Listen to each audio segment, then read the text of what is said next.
So if you take children and you group them together in in groups defined by age, so let's say you have 32-year-olds, 33-year-olds, 34-year-olds, all the way up to 18. And then you watch them interact, and you code their behavior for kicking, biting, fighting, and property theft, then what you'll find is that the 2-year-olds are by far the most aggressive of the lot. So that's pretty interesting, you know, because you think, well, children are naturally peaceful, and if they're aggressive, it's because they learn it. It's like, no, that's true for a small minority of children. But there's a substantial number of children who are aggressive at 2 by nature. Most of them are male. Now that doesn't mean most children are like that, because they're not. Even if you look at 2-year-olds who are the most aggressive human beings, most 2-year-olds aren't aggressive, but some of them are. And most of those are male. Okay, so then let's say you identify this cohort of aggressive 2-year-olds, and you track them across time. Track them for the next 2 to 4 years, or track them until they're 4 years old. What you find is the vast majority of the hyper-aggressive male 2-year-olds get socialized perfectly well. So by the time they're 4, they're temperamentally probably still more aggressive, but they've become civilized little monsters, so other people can tolerate them. And that means that they've had parents or peers or educational experiences that enabled them to learn how to interact productively with other kids and to bring their aggressive nature under control. Some of that seems to be mediated by the opportunity to engage in rough and tumble play. And that's one of the things that we know that helps socialize rats, for example. It's vital to them, but it also seems to really be good for socializing young kids. And rough and tumble play, which is something that adult males particularly like to do with young kids, by the way, not before 9 months because they're just too little, but once they become ambulatory and, you know, kind of puppy-like so that they're a little bit more robust, then you can play a lot with them, and you can play with them right at the edge of danger too, which kids they absolutely go nuts for that. They love that. So when I had little kids, I made this kind of wrestling ring out of these 2 couches that we had that would hook together. And I'd bring them on there and, you know, toss them up in the air and catch them, you know, 8, 10 feet. No, a foot in the air and catch them. And they'd go like this, and then, you know, I'd catch them and they'd laugh, and I'd throw them up and they're all freaked out, and then they'd laugh. And, you know, so they're learning trust with that in an embodied way. And they're also learning, and this is from stretching them out and wrestling them and twisting them around and letting them pull on your hair and hit you and all of those things. They learn deep in their bones exactly what can hurt them and what doesn't. And you want to kind of push them to the edge, you know, so that they can tell the difference between what hurts and what's still within the realm of the game.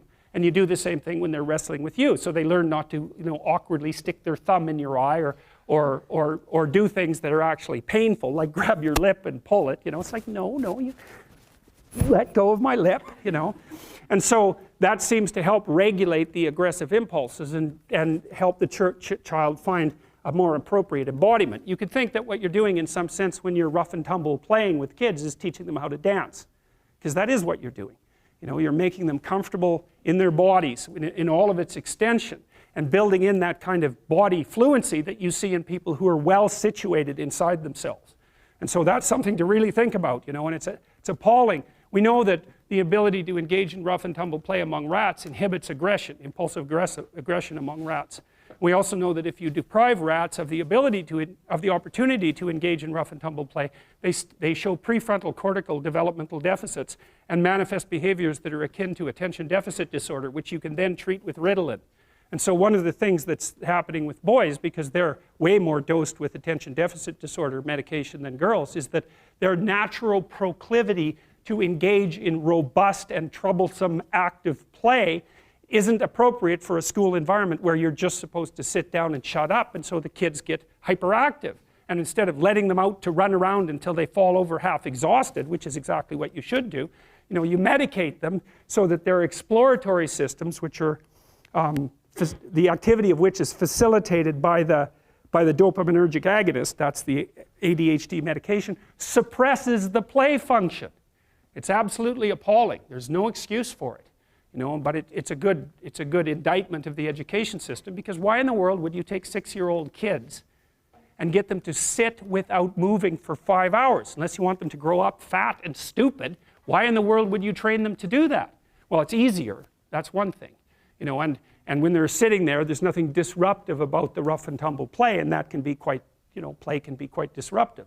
So anyways, most of these kids are reasonably well socialized by the time they're the age of 4, using one mechanism or another. They learn how to regulate their aggression, and they learn how to engage in fictional play structures with other kids. They learn how to cooperate and compete. And the advantage to having a well-socialized disagreeable person is that they really don't let much get in their way.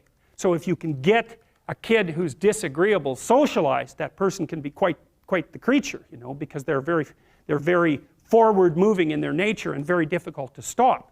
But if you don't get them successfully domesticated, tamed, roughly speaking, by the time they're 4, their peers reject them. And that's a big problem, because your job as a parent is to make your child socially desirable by the age of 4. Like you want to burn that into your brain, because people don't know that. That's your job. And here's why. It's easy if you think about it carefully. So you imagine you've got a 3-year-old child, so sort of halfway through that initial period of socialization, and you take that child out in public. Okay, what do you want for the child? Who cares about you? What do you want from for the child? You want the child to be able to interact with other children and adults so that the children are welcoming and smile and want to play with him or her, and so the adults are happy to see the child and treat him or her properly. And if your child's a horrible little monster because you're afraid of